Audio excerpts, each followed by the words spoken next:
আমাদের আজকের গল্প মাসুদ রানা সিরিজের রক্তের রং।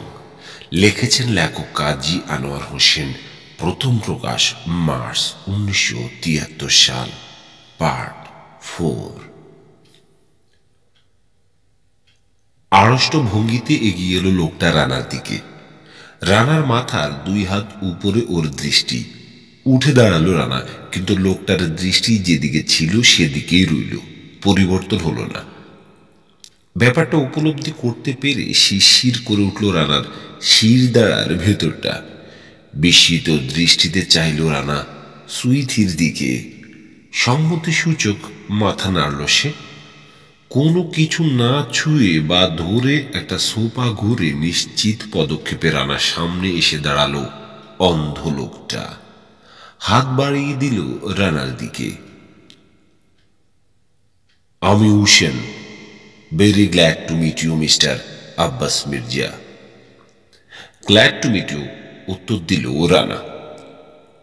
দেওয়ালের গায়ের দরজাটা বন্ধ হয়ে গেছে আপনা আপনি। শুকনো শক্ত একটা হাত জোরের সাথে শেক করল রানার হাত। দরাজ কণ্ঠে আগের কথার খেই ধরল উসেন। হ্যাঁ, যা বলছিলাম, সব আনন্দেই অমূল্য মিস্টার আব্বাস মির্জা। আনন্দের প্রশ্নে, উপভোগের প্রশ্নে মূল্য বিচার করতে নেই। সস্তা শ্যাম্পেনের সাথে কি মিশিয়ে ককটেলের কথা ভাবছিলেন? ব্র্যান্ডি। গুড। শিকাগোর কথা বলছেন? বেশ। 49-এর ক্রুক শ্যাম্পেন আছে আমাদের, আর আছে 28-এর হাইন ব্যান্ডি।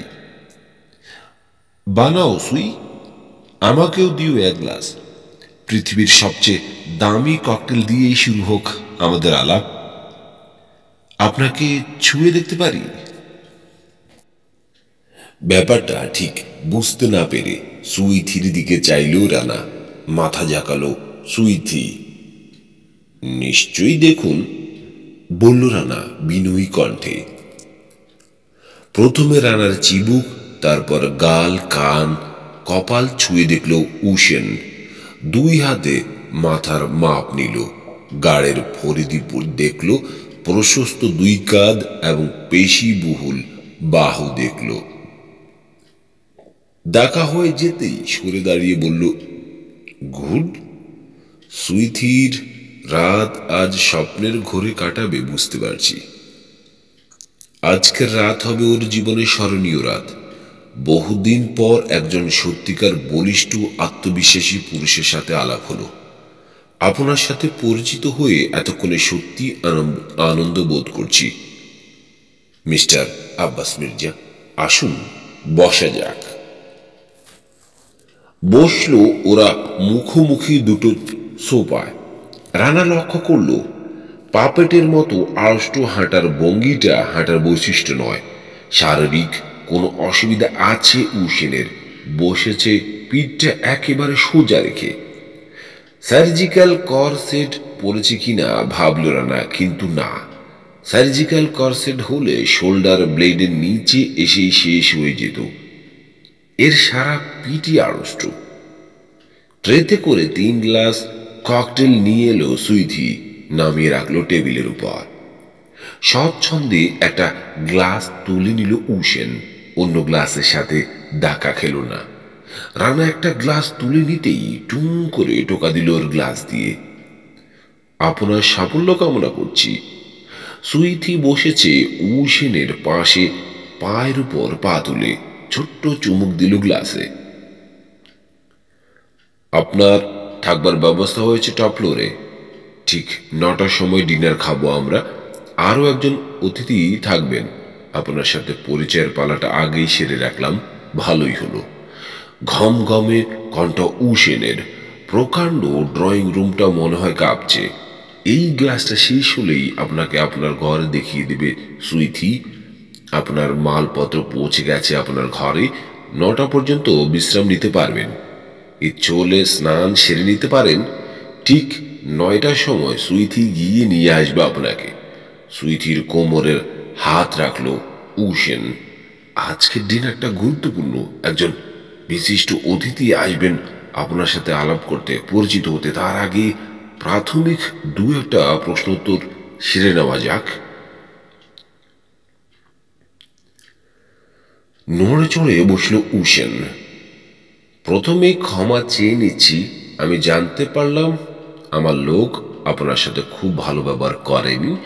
অবশ্য ইয়ান ফ্যাংয়ের কাছ থেকে এর চেয়ে বেশি কিছু আশা করা যায় না। আমি অন্ধ মানুষ, নিজে সবকিছু করতে পারি না, কাজেই ওর মতো কিছু আনকালচার্ড, আনস্যাটিসফাইড, মোটা বুদ্ধির লোককে দিয়ে অনেক কাজ করাতে হয়।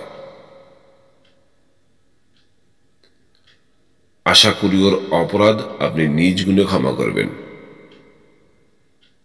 না না, কিছু মনে করিনি আমি, বলল রানা। থ্যাংক ইউ, কিন্তু সেই অ্যাংলো মেয়েটি সম্পর্কে কোনো খোঁজ পাইনি আমরা এখন পর্যন্ত। কে মেয়েটা? কেন সে খুন করলো আমাদের একজন লোককে? আপনার পিছু নিয়েছিল কেন সে? কোন দলের মেয়ে সে? কি তার উদ্দেশ্য? কিছুই জানা যায়নি। আপনি এই ব্যাপারে কোনো সাহায্য করতে পারবেন? চেহারা বর্ণনা দিতে পারি, এর বেশি কিছুই জানা নেই আমার। অথচ মেয়েটা আপনাকে সুড্রাগন পর্যন্ত কেবল নয়, নানকিন হোটেল পর্যন্ত এবং সব শেষে বট গাছের নিচু পর্যন্ত অনুসরণ করেছিল। কথাটা বলতে বলতে থেমে গেল উশেন। হঠাৎ প্রসঙ্গ পরিবর্তন করে বলল, আপনাকে সন্দেহের আওতার বাইরে রেখেছি আমি সব সময়, কিন্তু আপনি রেঙ্গুনে এসে পৌঁছাবার সাথে সাথেই অন্য একটা দলের তৎপরতা লক্ষ্য করা যাচ্ছে, সেটাই চিন্তিত করে তুলেছে আমাকে। আজ সন্ধ্যায় নানকিন হোটেলে আপনাকে ক্লিয়ারেন্স দিয়েছে ফ্যানশু, কাজেই আপনার ব্যাপারে আমার আর কোনো সন্দেহ নেই। তবু কেমন যেন অস্বস্তি বোধ করছি। নানকিন হোটেলে? হ্যাঁ, আমার বিশ্বস্ত লোক আছে ওখানে, ওর কাছ থেকে ক্লিয়ারেন্স পেয়ে নিশ্চিত হয়েছি আমি।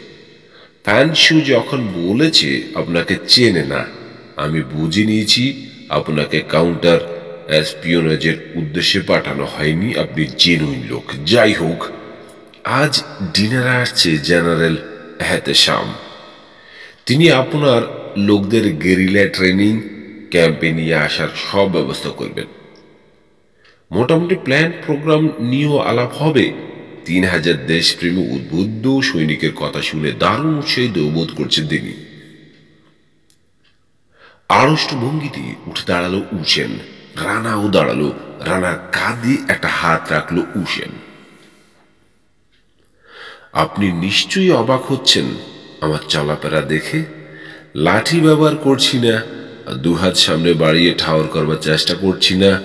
তাহলে অন্ধ মানুষ এত স্বচ্ছন্দে চলাফেরা করছি কি করে? হাসলো উশেন। জন্মান্ধ হলে এটা সম্ভব হতো না। চোখ দুটো হারিয়েছে আমি বছর 3 আগে এক প্লেন অ্যাক্সিডেন্টে। সেই থেকে এই চশমা ব্যবহার করছি আমি। এই চশমা দিয়ে দেখতে পান?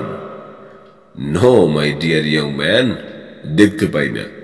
বাদুড়ের মতো চলি আমি। এই চশমাটা আসলে একটা সাউন্ড ট্রান্সমিটার।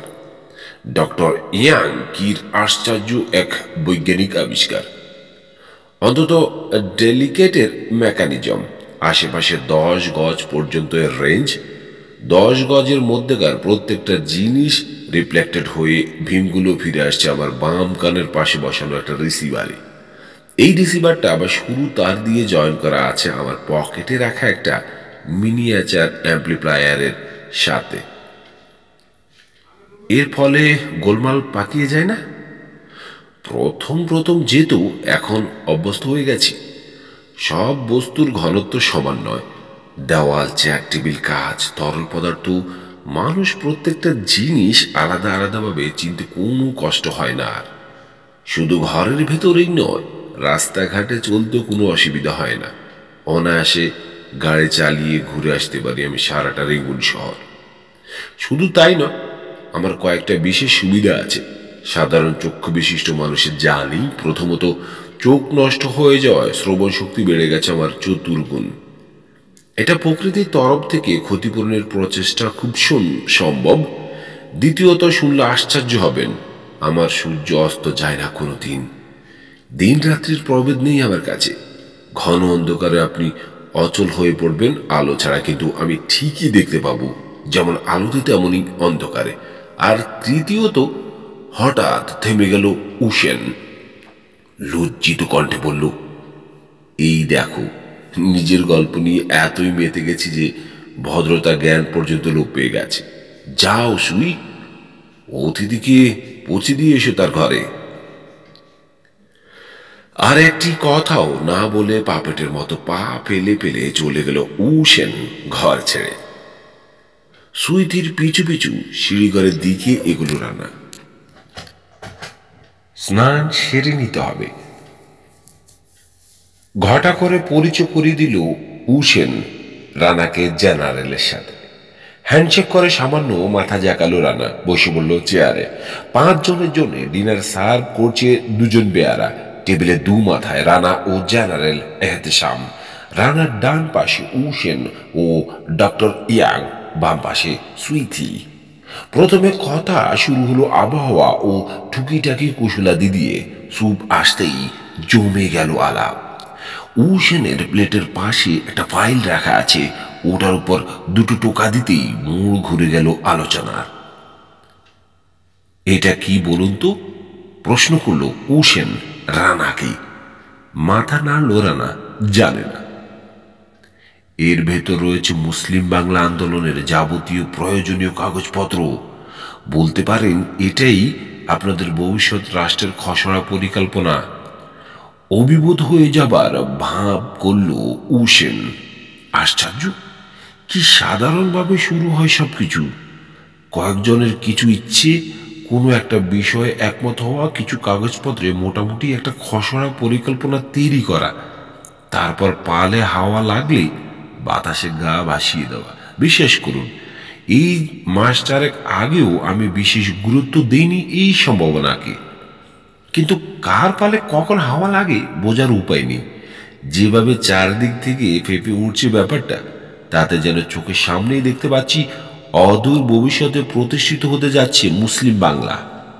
অস্ত্র বা টাকার অভাব ছিল না, এখন দেখছি জনবলেরও অভাব পড়বে না। রীতিমতো আশান্বিত হয়ে উঠছি আমি আপনাদের ব্যাপারে। আমার সত্যিকার পরিচয় জানলে হয়তো এতটা আশান্বিত বোধ নাও করতে পারেন মিস্টার উশেন।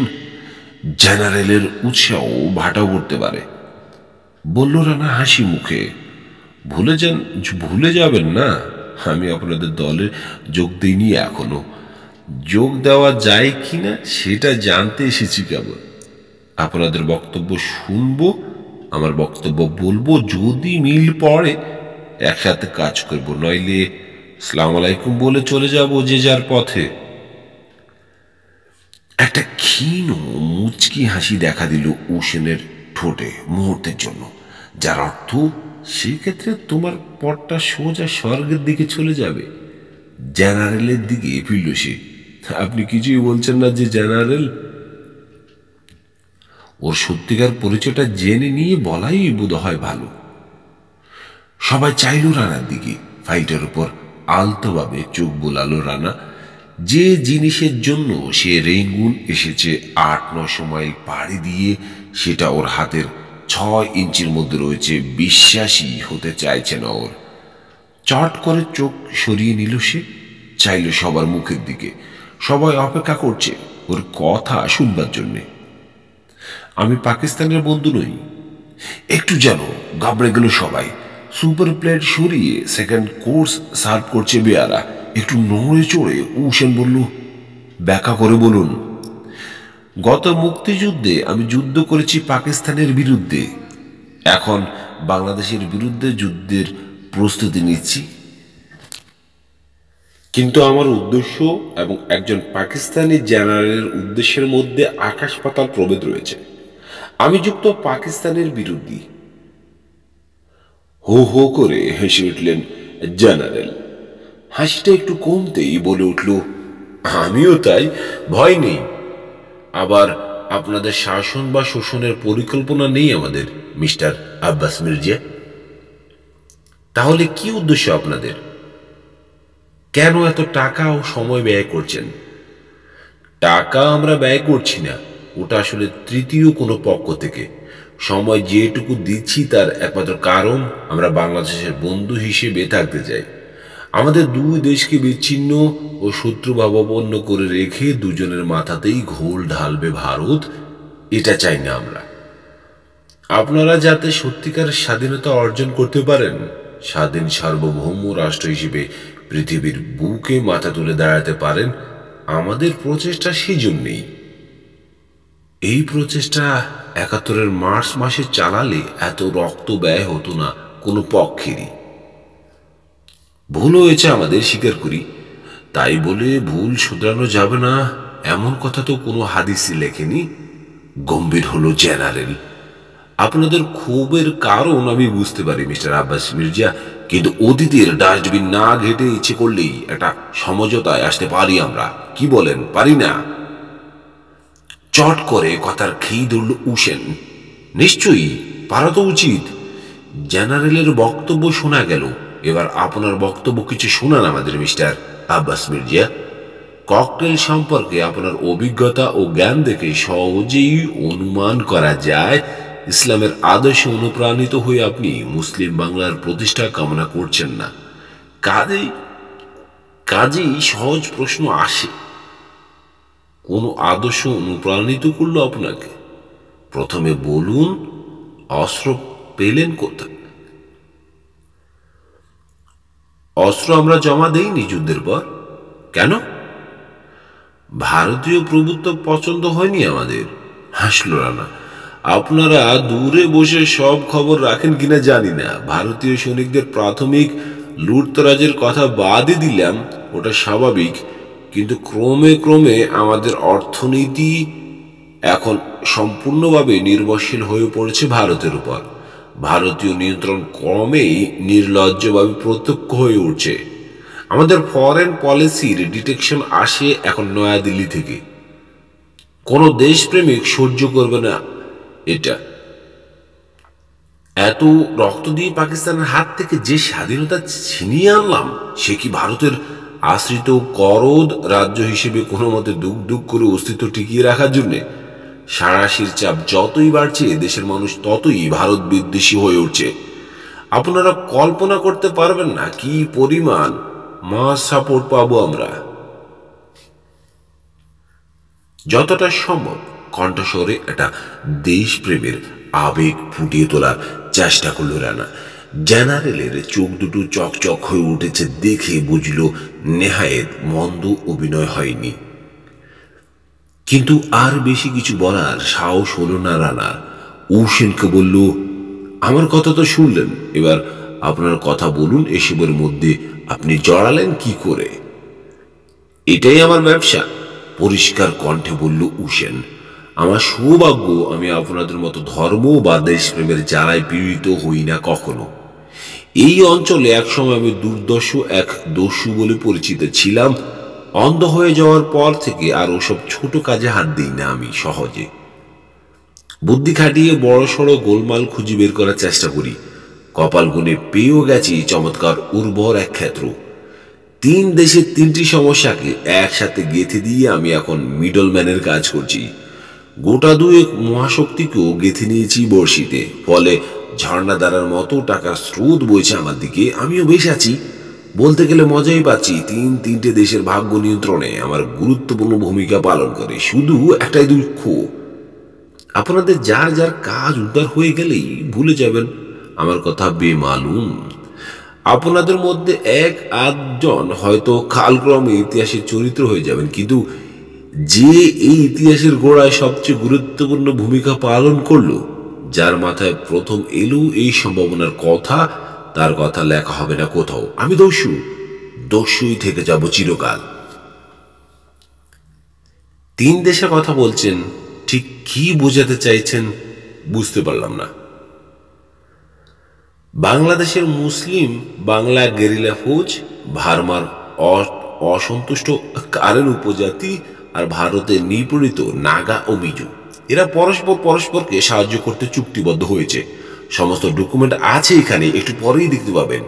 3 দেশের 3টি সমস্যা এক এক করে সমাধান করা হবে। প্রথম, বাংলাদেশ। ডিনার সেরে ড্রয়িং রুমে এসে বসলো সবাই। বুঝলাম, বলল রানা। কিভাবে কি করতে চান? আপনাদের প্ল্যানটা কি?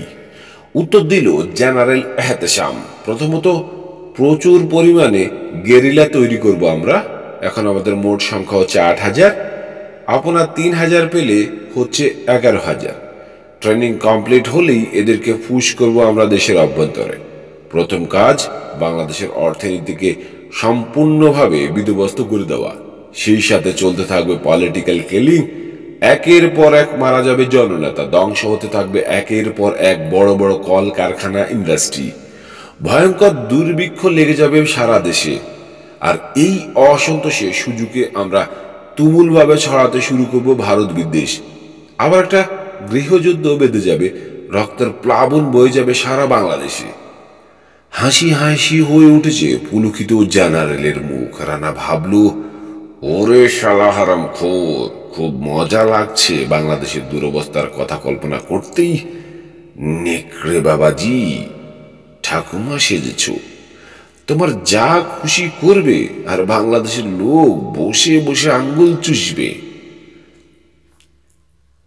আরো কি কি বলে যাচ্ছে জেনারেল রানার কানে ঢুকছে না, কারণ রানা ওর বাপ মা ও 14 গোষ্ঠী সংক্রান্ত নানান কথা ভাবছে আপন মনে। এমন সময় কর্কশ শব্দে বেজে উঠল টেলিফোন। টেলিফোনটা কানে তুলে নিয়েই ভ্রু কুচকে গেল উসেনের। কি বললে? ইয়ট নিয়ে চলে গেছে তো? তোমরা কি করছিলে? কখন? আমাদের 4 জনই মারা গেছে। 3 জন? ঠিক আছে, লাশ গায়েব করে ফেলো। হ্যাঁ বুঝলাম, কি করতে হবে জানাচ্ছি আমি কিছুক্ষণের মধ্যেই। রিসিভার নামিয়ে রেখে উদ্বিগ্ন দৃষ্টিতে চাইল উসেন রানার দিকে। বলল, 100 আরাকানি আপনার ইয়ট দখল করে নিয়ে চলে গেছে। বলেন কি? এক লাফে উঠে দাঁড়ালো রানা। বসুন, ব্যস্ত হবার কিছুই নেই। ধরা পড়ে যাবে সবাই। ওয়্যারলেসে খবর দিয়ে দেবো ট্রেনিং ক্যাম্পে। কিন্তু ভাবছি, এত সাহস পেল কোথায় ওই জঙ্গলি ভূতগুলো? গাইডেন্স দিচ্ছে কে? কিন্তু আরাকানিরা ইয়ট ছিনিয়ে নিতে গেল কেন? আপনার সাথে কোনো গোলমাল আছে ওদের?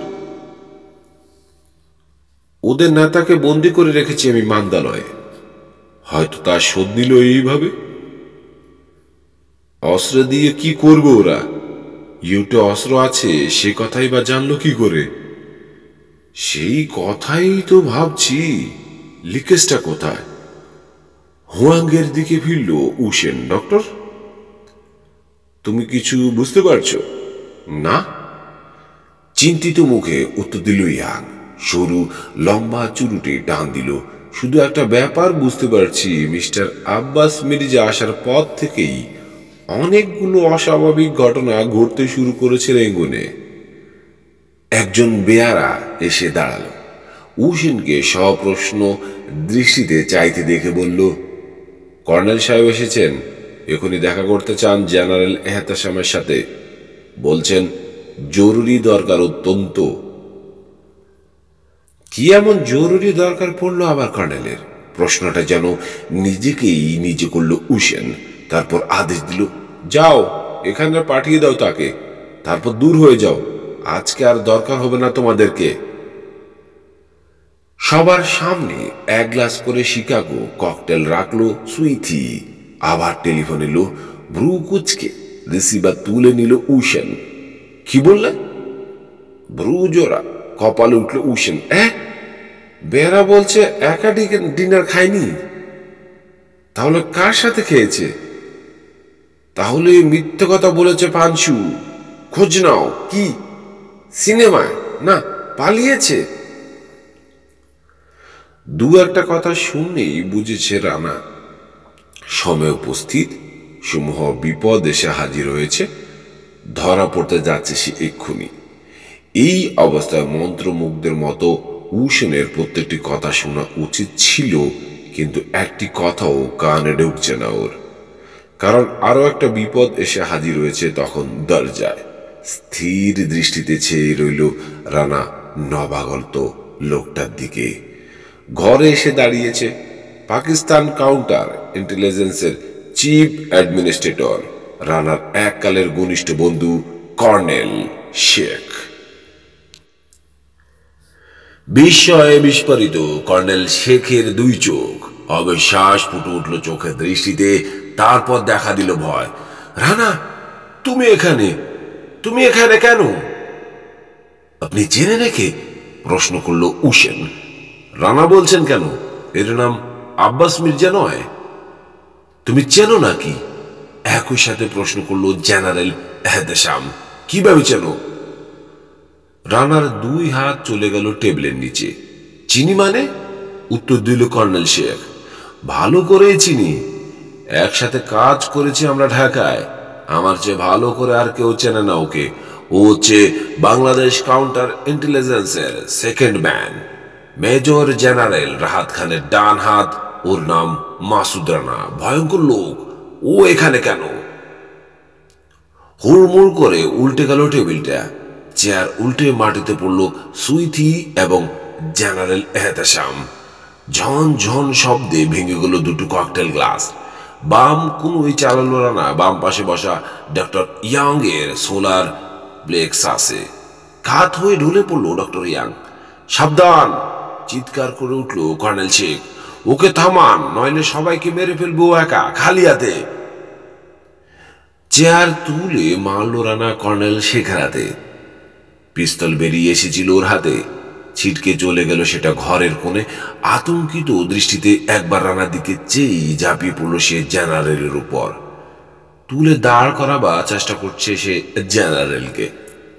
ফাইলটা তুলে নিয়েছিল উসেন টেবিল উল্টাবার আগেই। এবার চট করে উঠে দাঁড়িয়ে রওনা হলো সে দেওয়ালের গায়ের দরজার দিকে। হাত বাড়িয়ে টাইটা ধরল রানা, কিন্তু কখন উঠে দাঁড়িয়েছে ডক্টর ইয়াং টের পায়নি সে। প্রকাণ্ড একটা স্মিথ অ্যান্ড ওয়েসন শোভা পাচ্ছে ওর হাতে। পেছন থেকে রানার ঘাড়ের পাশে প্রচন্ড জোরে আঘাত করলো সে। সেই সাথে ধাক্কা মারল উল্টানো টেবিলটার দিকে। উঠে বসার চেষ্টা করছিল সুইথি। টেবিল টপকে ওর ঘাড়ের উপর পড়ল রানা। গুলি করুন, গুলি করুন! চিৎকার করছে কর্নেল শেখ আতঙ্কিত কণ্ঠে। ওকে চেনেন না আপনারা, এখনই গুলি করুন, নইলে মারা পড়বো সবাই। গুলি করলো ইয়াং। সুইথির মাথার 2 ইঞ্চি দূরে মেঝেতে লাগলো গুলিটা। ভয় পেয়ে আর্তনাদ করে উঠল সুইথি। উঠতে চাচ্ছিল রানা, দুই হাতে গলা জড়িয়ে ধরল সুইথি। কোনোই দিয়ে ওর কাঁধের নরম মাংসে জোরে একটা চাপ দিল রানা। তীক্ষ্ণ চিৎকার করে ছেড়ে দিল সে রানার গলা। উঠে পড়ল রানা। মুশকিল হয়ে গেছে ডক্টর ইয়াং এর। রানাকে ধাক্কা দিতে গিয়ে পুরো লেন্সের চশমাটা পড়ে গেছে মাটিতে। খোঁজবার সময় নেই। গুলি করা দরকার, কিন্তু গুলি ঠিক লোককে পৌঁছবে কিনা বুঝতে পারছে না। সুইথির চিৎকার শুনে ওর ধারণা হয়েছে ওকেই বুঝি লেগেছে প্রথম গুলিটা। দ্বিতীয় চিৎকার শুনে কিছুটা আশ্বস্ত হয়েছে, কিন্তু আর গুলি করতে ভরসা পাচ্ছে না। চলে যাচ্ছে উসেন। এই ক্লাবে পৌঁছে গেল রানা। প্রথমেই থাবা দিয়ে ফেলে দিল চশমা, পর মুহূর্তে মারল ওর চরম মার। খুলিটা ঠিক যেখানে ঘাড়ের সাথে মিশেছে আঙ্গুলগুলো সোজা রেখে দিয়ে সর্বশক্তি দিয়ে মারল সেখানে কারাতের কোপ। হাতটা সামান্য একটু উপর দিকে কাত করে নিখুঁতভাবে মারল রানা। যে কোনো লোকের অডন্টেড প্রসেস সেদিয়ে যাবে মেডুলার মধ্যে, ভেঙ্গে ডিসলোকেটেড হয়ে যাবে ভেতরের হাড়। একটি মাত্র আঘাতে মৃত্যু হবে তৎক্ষণাৎ। মুখের দিকে না চেয়ে বুঝতে পারল রানা মারা গেছেন উসেন। পাইলটা পড়ে গেছে হাত থেকে, পড়ে যাচ্ছে লম্বা আড়ষ্ট দেহটা। আবার গুলি করলো ইয়াং। লক্ষ টাকা দামের একটা ওয়েল পেন্টিং বরবাদ হয়ে গেল। ঝট করে উসেনের আড়ালে চলে গেল রানা। তারপর জোরে ধাক্কা দিল মৃতদেহটা সামনের দিকে। এই ফাঁকে চট করে চোখ পড়ল রানার। উঠে দাঁড়িয়েছে কর্নেল শেখ জেনারেলকে টেবিলের নিচে থেকে বের করে নিয়ে। এদিকে ইয়াং এর উপর গিয়ে পড়েছে উসেনের লাশ। পড়ে গেছে সে, নিচ থেকে উঠতে পারছে না। পিস্তল ধরা হাতটা শূন্যে দুলছে, আশ্রে পাশ্রে বেরোবার চেষ্টা করছে বলে 2 পায়ে গিয়েই লাথি মারল রানা ইয়াং এর কবজিতে। ব্যথায় কোকিয়ে উঠল ইয়াং। পিস্তলটা ছিটকে গিয়ে পড়ল 10 হাত তফাতে। জেনারেলের দিকে ফিরল এবার রানা। জেনারেলকে টেনে হিসড়ে বের করে নিয়ে যাচ্ছে কর্নেল শেখ। উল্টানো টেবিলটা টপকে ছুটল রানা সেদিকে, কিন্তু একটা পা ধরে ফেলল সুইথি।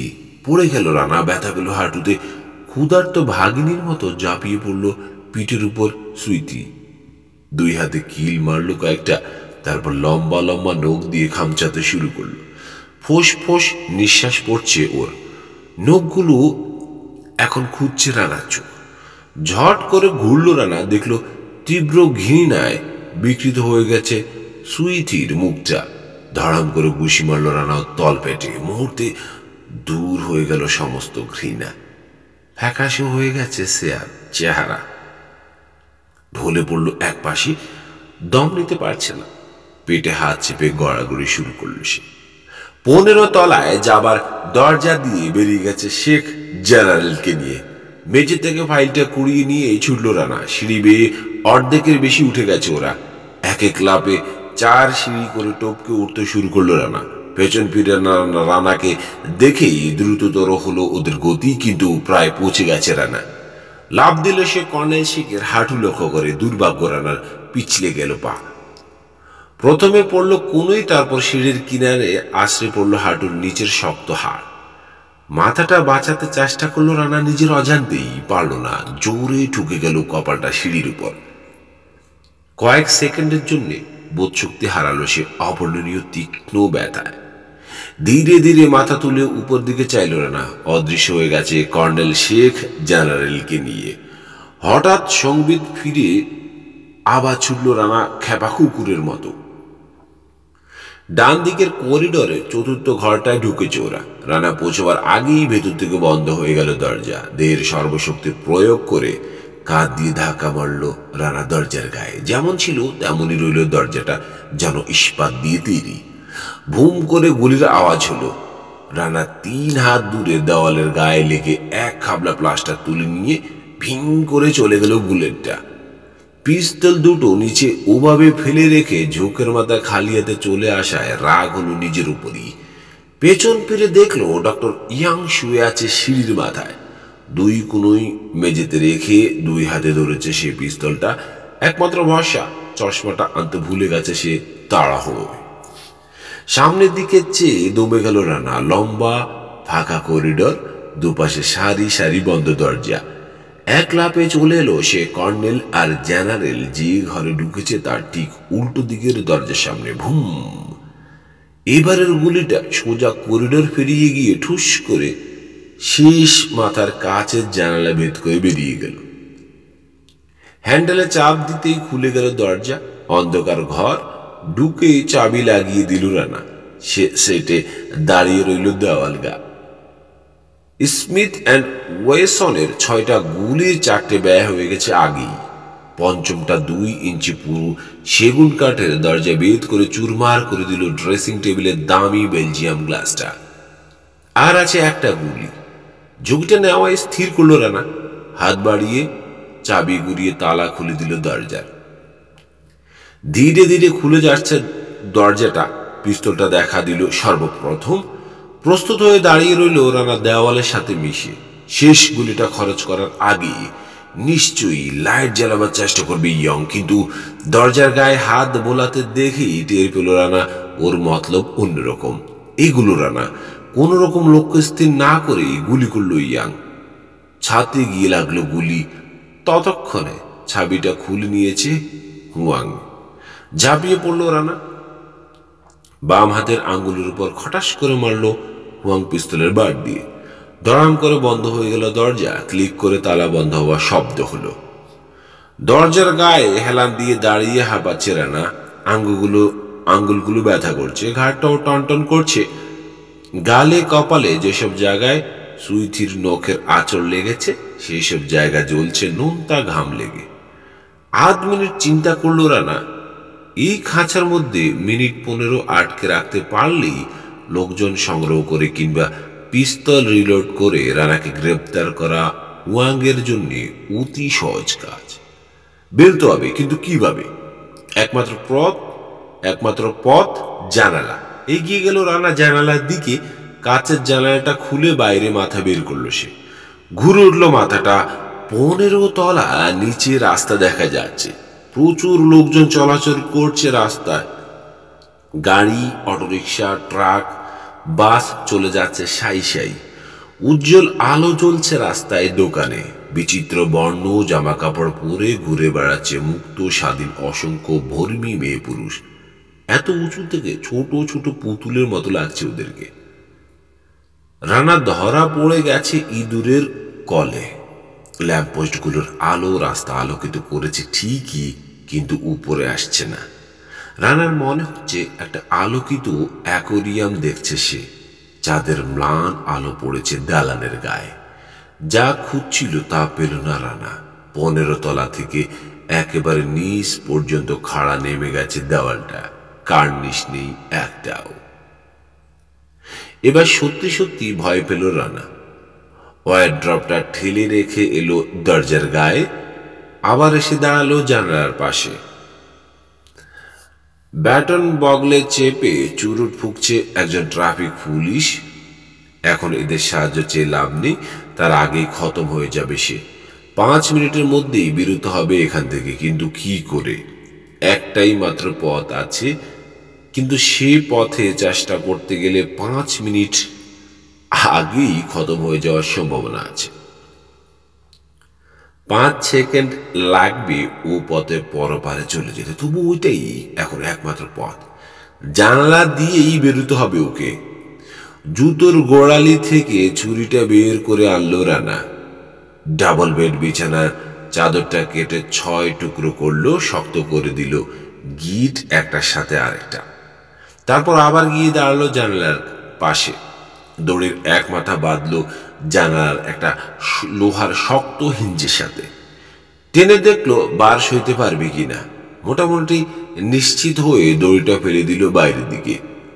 এবার শার্টের গোটা কয়েক বোতাম খুলে ফাইলটা ঢুকিয়ে দিল গেঞ্জির নিচে। বুকের কাছে বর্মের মতো আটকে রইল ফাইলটা। শার্টের বোতাম লাগিয়ে দিয়ে জানালাটা যেই টপকাতে যাচ্ছে, অমনি শোনা গেল ডক্টর ওয়াংয়ের কণ্ঠস্বর। মিস্টার মাসুদ রানা, রিলোড করা হয়ে গেছে, তালা খুলে দিচ্ছি আমি। মাথার উপর হাত তুলে বেরিয়ে আসুন। এই ঘরে কোনো অস্ত্র নেই, আমি জানি। ভালো চান্ত বেরিয়ে আসুন, নইলে আমি ঢুকবো। আমাকে ঢুকতে হলে দেখা মাত্র গুলি করা ছাড়া উপায় থাকবে না আমার। দড়ি বেয়ে সর করে নেমে এলো রানা হাত 10। যখন থামলো, গিটগুলো চেপে বসলো। আর ইঞ্চি 2 নেমে গেল সে আপনা আপনি।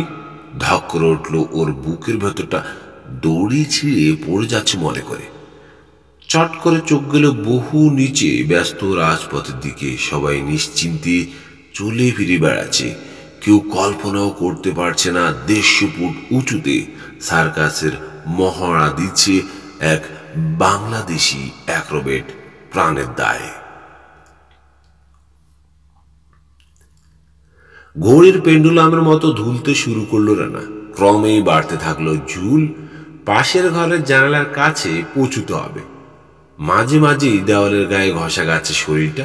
যতটা সম্ভব পা দিয়ে ঠেকাবার চেষ্টা করছে রানা, কিন্তু ইতিমধ্যেই গোটা কয়েক রাম ঘষা খেয়েছে সে বাম কনুই আর হাঁটুতে। আর 2-3টে খেলেই 1 ইঞ্চি চামড়া গায়েব হয়ে যাবে ওর ওসব জায়গা থেকে। পাশের ঘরের জানলার কাছাকাছি পৌঁছতেই টের পেল রানা আরো হাত 2 নামতে হবে। দোলায়িত অবস্থাতেই আরো 2 হাত নামলো রানা। দোলার গতি বাড়িয়ে দিল শরীর বাঁকিয়ে। হাত দুটো অবশ্য আসতে চাইছে, কিন্তু এখন আর মত পাল্টাবার উপায় নেই। যেটা করছে সেটাই শেষ পর্যন্ত করে দেখতে হবে। আসলে 12 হাত দড়ি বেয়ে উপরে ওঠার শক্তি নেই আর ওর হাতে। প্রথম সুযোগেই এক লাথি দিয়ে বেশ খানিকটা কাজ ভেঙে ফেলল রানা। ছিটকিনের কাছাকাছি লক্ষ্য স্থির করেছিল, যাতে প্রয়োজন হলে ওটা খোলা যায়। এবার জুল খেয়ে ফিরে এলো রানা পাশের ঘরের জানলার কাছে। এবার আর একটা লাথি দিয়ে আরো খানিকটা কাজ খসিয়ে দিল সে। আর বড় জোর 2 বার জুল খাওয়ার শক্তি আছে হাতে। এর মধ্যে কাজ সারতে না পারলে খসে যাবে দড়িটা হাত থেকে। এবং দাঁতে দাঁত চেপে রয়েছে রানা। আঙ্গুলগুলো আড়ষ্ট হয়ে গেছে ব্যথায়। 2 বাহু ঠকঠক করে কাঁপছে ম্যালেরিয়া রোগীর মতো। পরের বার জানালা পর্যন্ত পৌঁছতেই পারল না রানা। মাঝপথে জোরে এক ঘষা খেলো কোণে ছড়ে যাওয়া জায়গাটায়। হায় হায়, ছুটে গিয়েছিল দড়িটা হাত থেকে।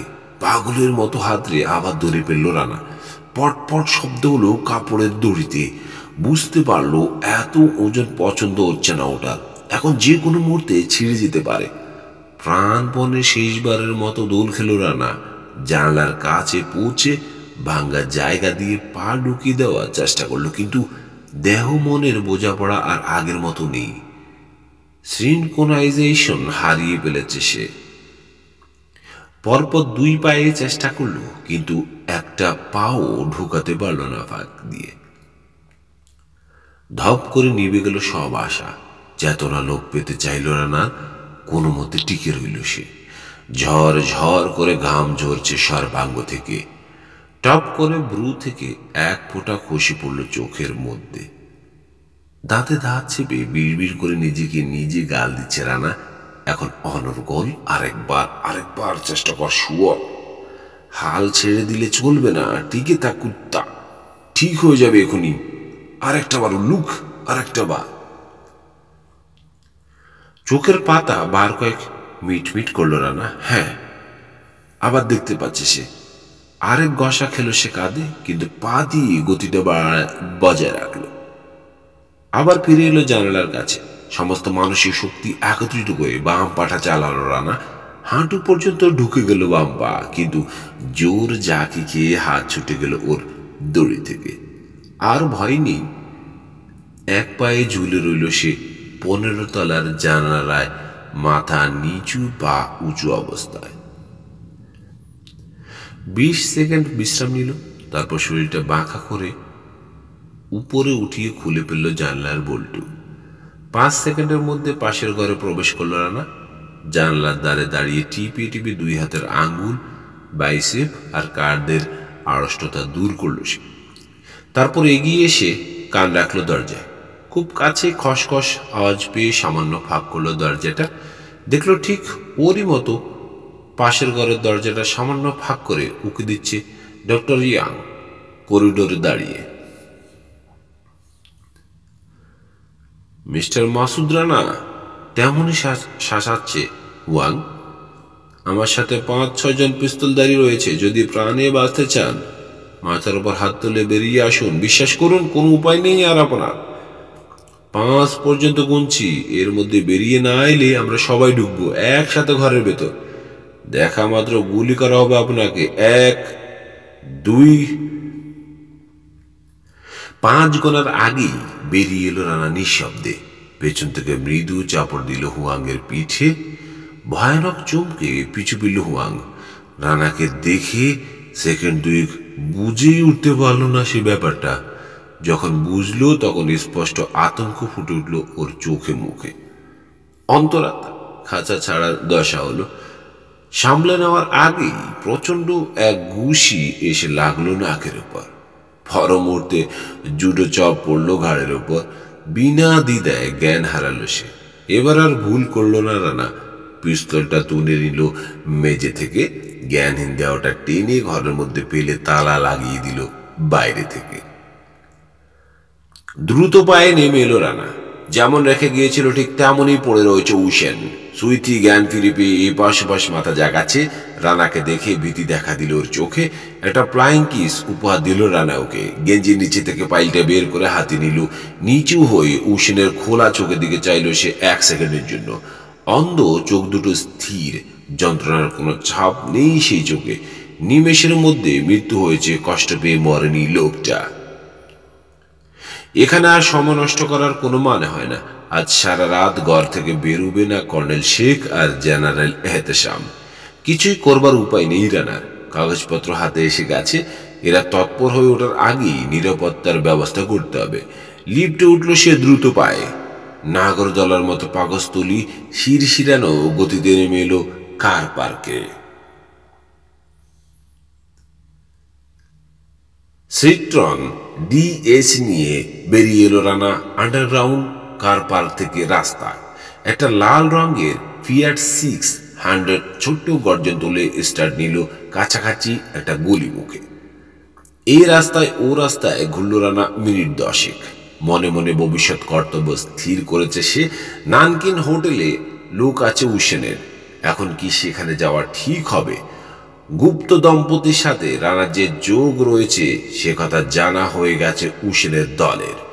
ওদের সাহায্য নেওয়া কি ঠিক হবে? কি করবে রানা?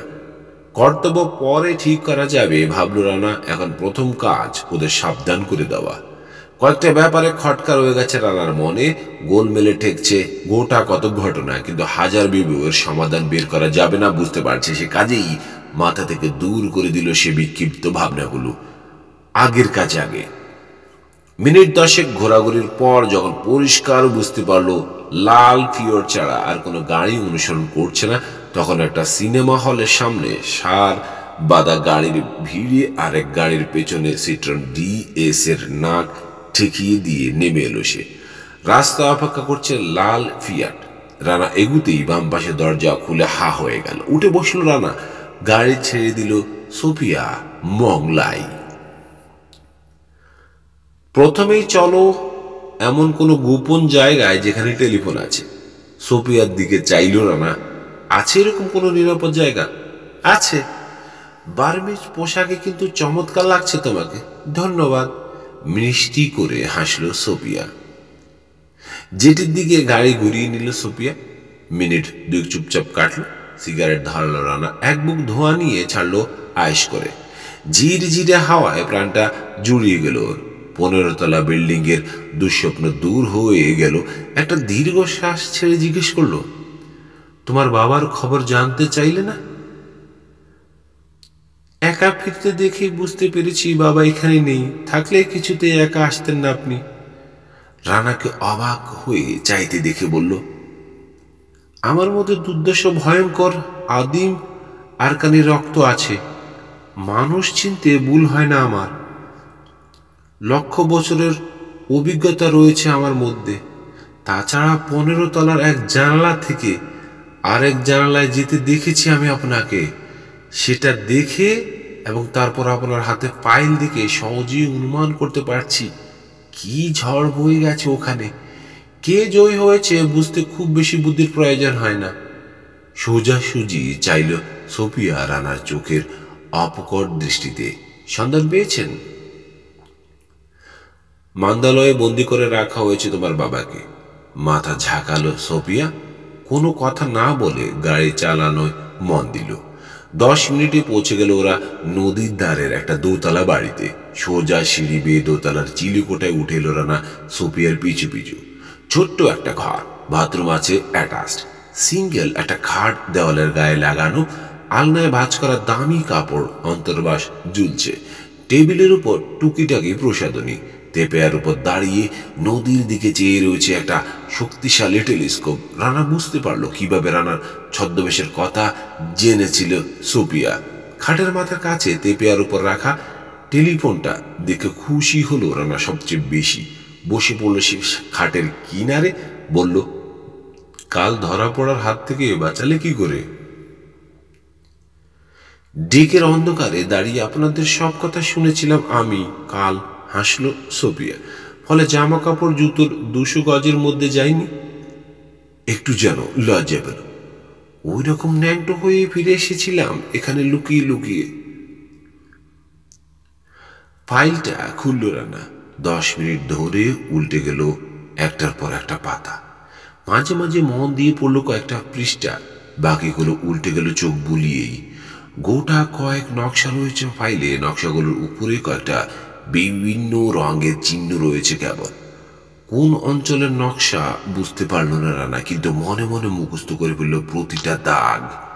কয়েকটা কাগজ বিদেশি শক্তির প্রত্যক্ষ সাহায্যের স্বীকৃতি রয়েছে। এগুলো পড়তে পড়তে মেজর জেনারেল রাহাত খানের মুখের চেহারা কি আঘাত ধারণ করবে ভাবতে গিয়ে হেসে ফেলল রানা। বন্ধ করে দিল ফাইল।